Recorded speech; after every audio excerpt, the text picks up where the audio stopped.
اعلیٰ حضرت عظیم البرکت رضی اللہ تعالیٰ عنہ ارشاد فرماتے ہیں، بے نشانوں کا نشان مٹتا نہیں، مٹتے مٹتے نام ہو ہی جائے گا، سائلوں دامن سخی کا تھام لو، کچھ نہ کچھ انعام ہو ہی جائے گا۔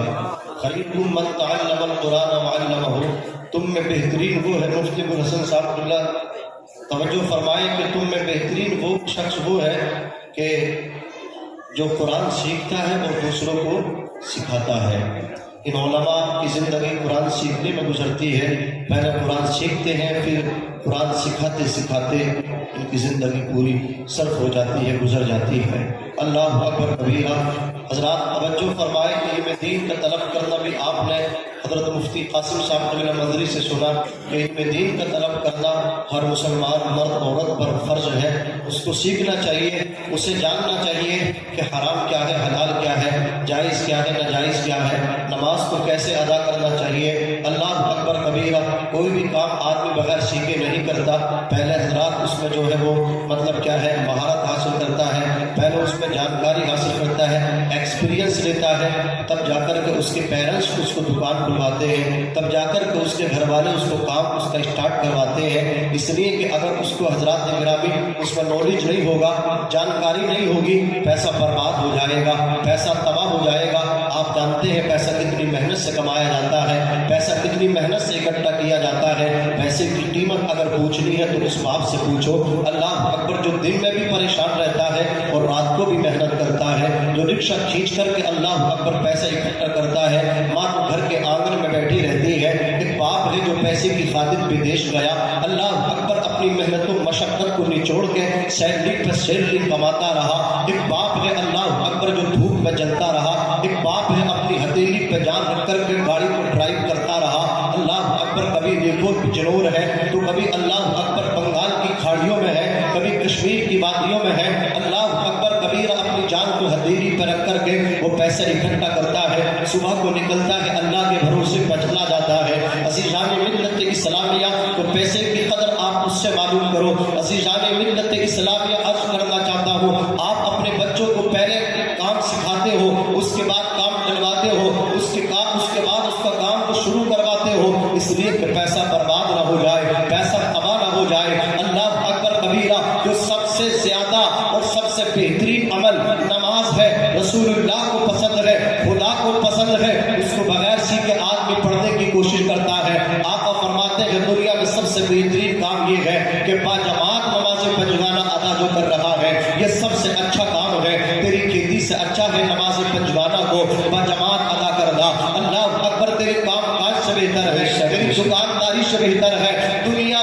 دنیا کے ہر کام سے بہتر ہے، دکان بنانے، مکان بنانے، شو روم بنانے، فیکٹری چلانے، اللہ اکبر، اس کی اور اس کی مزدوری کرنے سے بہتر سب سے اچھا عمل مصطفیٰ فرما رہے ہیں نماز ہے۔ اللہ پاک ان بزرگوں کو سلامت رکھے، اللہ ان مومنوں کو سلامت رکھے جن کی نماز پنجگانہ بھی ادا ہوتی ہے۔ سردی کی لمبی لمبی راتیں ہیں، ہم نے دیکھا ہے تہجد آ کر کے ادا کر رہے ہیں، قرآن کھول کر کے بیٹھ رہے ہیں، علماء فرماتے ہیں یہ ایسا ٹائم ہوتا ہے، اللہ اکبر کبیرہ، پڑھنے والا قرآن پڑھ رہا ہے، پڑھنے والا قرآن کی تلاوت کر رہا ہے، اب اس کی تلاوت کو اللہ کے فرشتے سن رہے ہیں، اللہ کے فرشتے اس کے پاس بیٹھے ہیں اور اس کی تلاوت قرآن کو سماعت فرما رہے ہیں۔ اللہ جس سے محبت فرماتا ہے، اللہ جس سے پسند فرماتا ہے، اسے پنجگانہ نماز کے ساتھ ساتھ تہجد پڑھنے کی توفیق عطا فرما دیا کرتا ہے۔ میرے آقا صلی اللہ علیہ وسلم پہ صرف 5 نمازیں فرض نہیں تھی، تہجد کی نماز بھی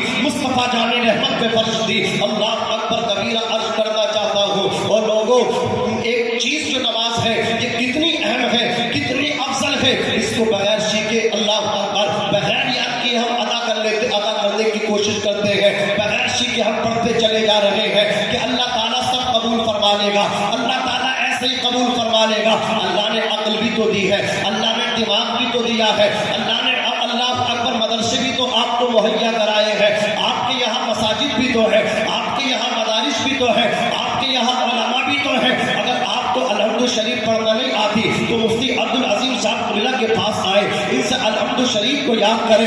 آپ کو التحیات یاد نہیں ہے، التحیات یاد کریں۔ آپ کو ثنا نہیں آتا ہے، آپ ثنا یاد کریں۔ نماز جنازہ نہیں آتی ہے، نماز جنازہ یاد کریں۔ اللہ اکبر کبیر۔ عرض کر رہا تھا جس کو ہم نے کھیل سمجھ رکھا ہے، جس کو ہم نے آسان سمجھ رکھا ہے، آؤ ذرا ماضی میں چلتے ہیں۔ اللہ اکبر، مدینے کی سرزمین ہے، ایک رسول کائنات صلی اللہ علیہ وسلم کے عاشق ہے، ان کے کان میں یہ آواز آئی کہ دمشق کی سرزمین پہ حضرت ابو درداء نبی پاک کی حدیث بیان کرتے ہیں، انہوں نے اپنی بیوی سے اجازت لی، اگر تیری اجازت ہو تو میں دمشق جاؤں۔ اپنی ماں سے آ کر کے بولے ماں حق معاف کر دے، دمشق جاؤں۔ باپ سے بولے ابا مجھے اپنا حق معاف کر دو، دمشق جاؤں۔ بیٹے دمشق کس لیے جانا چاہتے ہو؟ ماں نے کہا بیٹے لال کس لیے جانا چاہتے ہو؟ بیوی نے کہا سرتاج من کس لیے جانا چاہتے ہو؟ کہا بیوی، کہا اماں، کہا ابا، کہا بھائی، کہا بیٹو، کہا بیٹیوں، میں اللہ کے رسول صلی اللہ علیہ وسلم کی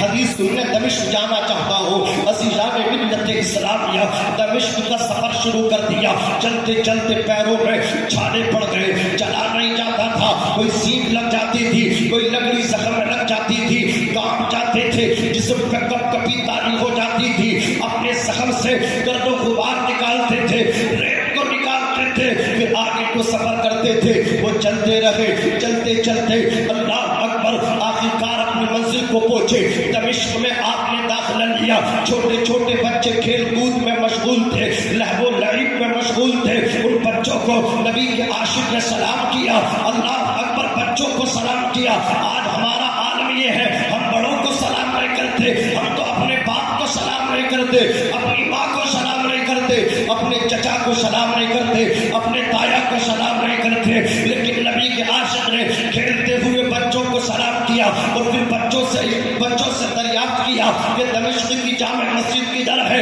بچوں نے کہا ادھر ہے۔ اللہ اکبر، اب یہ دمشق کی جامع مسجد میں پہنچے، اللہ اکبر کبیرہ، حضرت ابو درداء نے جب ان کو آتے ہوئے دیکھا، ارشاد فرمایا ان کو استقبال کرتے ہوئے میرے پاس تک لاؤ، اس لیے کہ ان کے وجود سے آقا کونین صلی اللہ علیہ وسلم کے شہر مدینے کی خوشبو آ رہی ہے، یہ نبی کے شہر سے آ رہے ہیں، یہ مدینہ طیبہ سے آ رہے ہیں۔ اللہ اکبر کبیرہ، یہ حضرت ابو درداء کے پاس پہنچے، جا کر کے سلام کیا، کہا ابو درداء میرا اللہ جانتا ہے، میرے رسول جانتے ہیں، میں کسی اور کام کے لیے دمشق نہیں آیا ہوں، میں کسی اور قصد سے دمشق نہیں آیا ہوں۔ کہا کس لیے آیا ہو؟ کہا میں نے سنا ہے ایک نبی پاک کی حدیث یاد ہے، اللہ اکبر، تم اسے سناتے ہو، تم نبی پاک کی حدیث بیان کرتے ہو، میں اپنے آقا کی حدیث سننے آیا ہوں، میں اپنے آقا کی بات سننے آیا ہوں، میں اپنے آقا کا قول سننے آیا ہوں۔ آج تو جگہ جگہ نبی کی بات کرنے والے موجود ہیں، علماء موجود ہیں، اس لیے جلسوں کی اہمیت کم ہوتی چلی جا رہی ہے۔ اللہ 2 روپے عطا فرما دے، آدمی پروفیشنل بنتا ہے، ہمارا کام نہیں ہے جلسوں میں جانا، ہمارا کام نہیں ہے سبحان اللہ بولنا، غریبوں کا کام ہے سبحان اللہ بولنا، مجلس میں جانا غریبوں کا کام ہے، میں کہتا ہوں غریب کا کام نہیں ہے، نبی کے غلام کا کام ہے سبحان اللہ بولنا، نبی کے عاشقوں کا کام ہے۔ محفل میلاد میں آنا، ارادے روز بنتے ہیں مگر ٹوٹ جاتے ہیں، وہی اجمیر جاتے ہیں جنہیں خواجہ بلاتے ہیں، جب تک خدا کا حکم نہیں ہوتا پتہ بھی نہیں ہلتا۔ ارے تو کون ہوتا ہے نبی کی محفل میں آنے والا؟ تو کون ہوتا ہے یہاں سبحان اللہ نہ بولنے والا؟ اپنی قسمت پہ رو، اپنی قسمت پہ ماتم کر کہ اللہ نے تجھے پسند ہی نہیں کیا کہ تو اللہ کی تعریف بیان کرے، سبحان اللہ بولنا۔ کسی مولانا کے باپ کی تعریف نہیں، خدا باپ کی تعریف ہے۔ نعرہ تکبیر، نعرہ رسالت، مسلک اعلیٰ حضرت عظمت مصطفیٰ، علماء اہل سنت، سبحان اللہ ماشاءاللہ۔ میں تو بڑا ہوں مولانا، یہ اچھا نہیں لگتا، اللہ اکبر کبیرہ، اتنی دیر محفل میلاد میں بیٹھنا پڑتا ہے، بہت لمبا کھینچ دیتے ہیں۔ میں کہتا ہوں بتاؤ تو صحیح، چلو میں نے تمہارا مان لیا،